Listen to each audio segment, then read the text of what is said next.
Madame la Première Dame, Madame la Présidente du Haut Conseil des collectivités territoriales, Monsieur le Président du Conseil économique, social et environnemental, Mesdames et Messieurs les ministres d'État, Monsieur le ministre des Infrastructures, des Transports terrestres et du désenclavement, Mesdames et Messieurs les ministres, honorables députés, membres du Haut Conseil et du Conseil économique, social et environnemental, Excellences, Monsieur l'ambassadeur de France, Monsieur le directeur régional de la Banque islamique de développement, Madame la vice-présidente de la Banque africaine de développement, Monsieur le directeur général de l'Agence française de développement, Monsieur le vice-président de la Banque d'investissement et de développement de la CEDEAO, Excellences, Mesdames, Messieurs les membres du corps diplomatique et partenaires techniques et financiers du Sénégal, Mesdames, Messieurs les autorités administratives, territoriales, Monsieur le maire de Diamniadio, Madame le maire de la ville de Dakar, Monsieur le directeur général de l'APIX, Monsieur le directeur général de la SENTER, Monsieur le directeur général de la CETER, Mesdames et Messieurs les représentants des entreprises partenaires, autorités religieuses, coutumières, chers compatriotes d'ici et de la diaspora. Je salue avant tout et remercie toutes les populations de Diamniadio, Sangalkam, Rufisque et des environs pour la mobilisation exceptionnelle.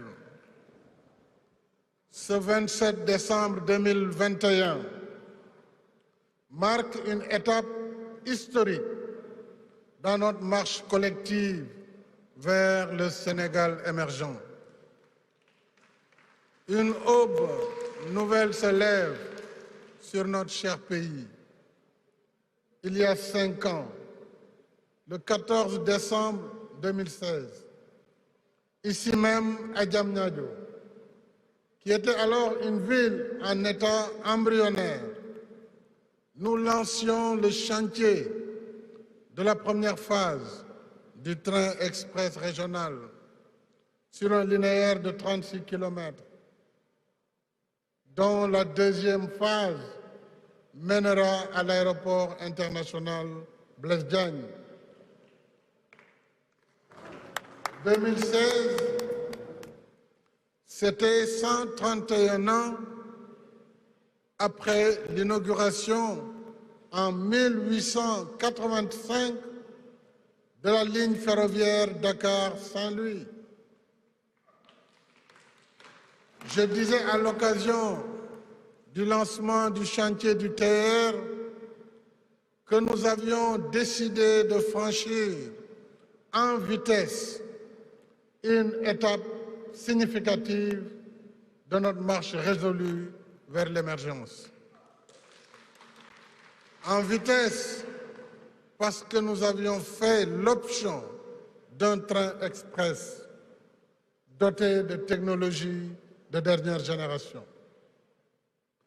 J'ajoutais que nous étions animés par une volonté inébranlable de changer de paradigme, une volonté de vivre notre temps, une volonté d'épouser la modernité, une volonté de regarder l'avenir avec confiance et ambition. Aujourd'hui, chers compatriotes, nous réaffirmons cette volonté avec plus de force encore, puisque nous l'avons traduite en actes.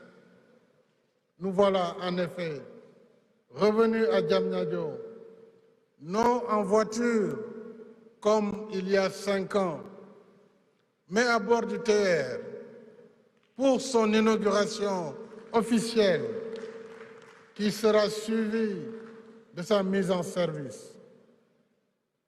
Nous poursuivons notre marche résolue dans le temps, dans le sens de l'histoire et dans le temps de l'action.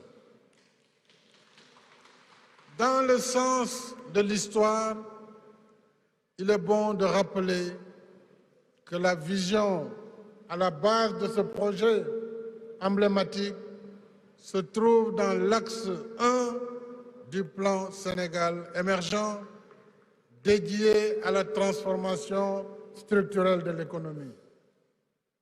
Cette vision part du constat qu'avec moins de 0,3% du territoire national, la région de Dakar concentre plus de 25% de la population sénégalaise et près de 70% de l'activité économique du pays. Dakar concentre également l'essentiel du parc automobile national et enregistre environ 40 000 nouvelles immatriculations par an, alors même que la région ne dispose pas d'un système de transport de masse fiable et prévisible. Il nous fallait donc relever 3 défis majeurs. Décongestionner Dakar et sa banlieue. Offrir, en plus de l'autoroute, un autre moyen de relier plus rapidement Dakar à la ville carrefour Diamniadio et à l'aéroport international Blaise Diagne. Enfin, il nous fallait assurer une meilleure fluidité du trafic vers l'intérieur du pays, en conformité avec notre politique d'équité territoriale. En somme, il s'est agi de penser et passer à une nouvelle ère de modernité du transport qui règle les problèmes d'aujourd'hui et anticipe sur ceux de demain.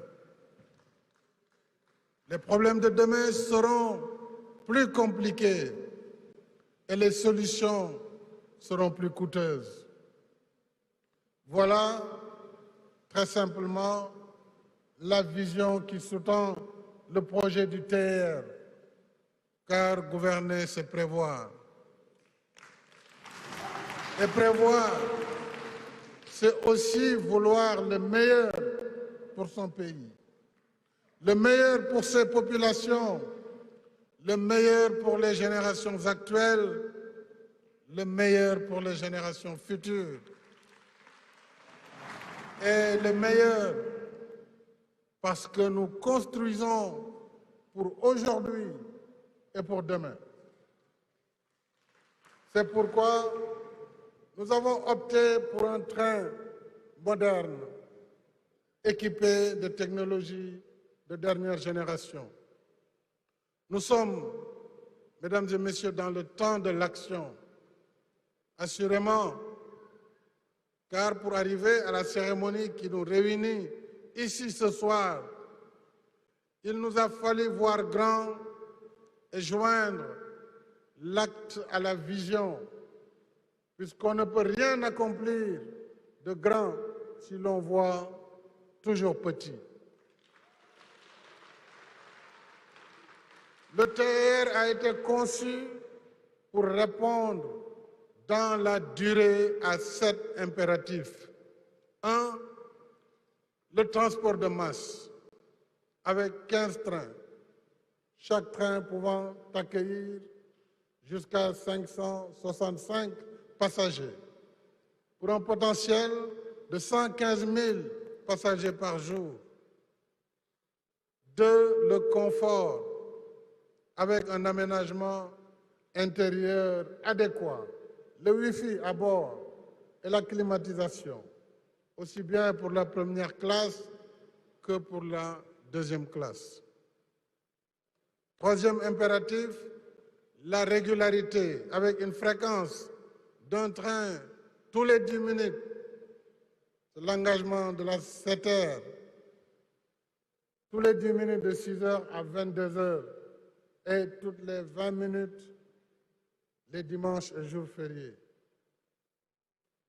Quatrième impératif, la rapidité avec une vitesse de pointe de 160 km à l'heure. Cinquièmement, la mobilité avec 14 gares et haltes, 15 ponts-routes, 15 ponts-rails, 50 franchissements piétons. Sixième impératif, la sécurité et la sûreté. Le TER est doté de technologies embarquées la plus avancée. En matière de signalisation, les plus grandes entreprises au monde viennent de le dire. Ce sont les meilleurs en matière de chemin de fer. Et la surveillance à bord sera assurée par la gendarmerie nationale. Et là, je vais m'arrêter pour inviter nos compatriotes à s'approprier ce train express régional, à en assurer la sécurité et la sûreté. C'est un train rapide qui fonctionne avec un très fort voltage. Il est extrêmement dangereux de jeter des instruments ou des outils métalliques sur la caténaire qui est la ligne électrique. C'est pour vous dire que nous devons en faire notre train express régional, notre patrimoine, pour les générations actuelles et pour les générations futures. Et pour réaliser ce projet, le plus complexe de l'histoire du Sénégal, il a fallu travailler dur, jour et nuit, y compris en temps d'intempéries et de crise sanitaire Covid-19. De sa conception à sa réalisation, le TER a mobilisé une ingénierie technique et financière sophistiquée et exigé plusieurs acteurs intervenant dans des domaines divers et interdépendants. Au total, nous l'avons vu, le chantier a nécessité plus de 25 millions d'heures effectivement travaillées, 7 millions de mètres cubes de mouvements de terre, 300 000 mètres de rails, 300 000 mètres de ballast, 125 000 mètres cubes de béton et 20 800 tonnes d'acier, pour ne donner que quelques indicateurs de l'envergure du projet du TER. Ce projet a généré 4 119 emplois directs et 1 637 emplois indirects, dont la quasi-totalité est occupée aujourd'hui par des jeunes Sénégalais, jeunes hommes et jeunes filles en particulier.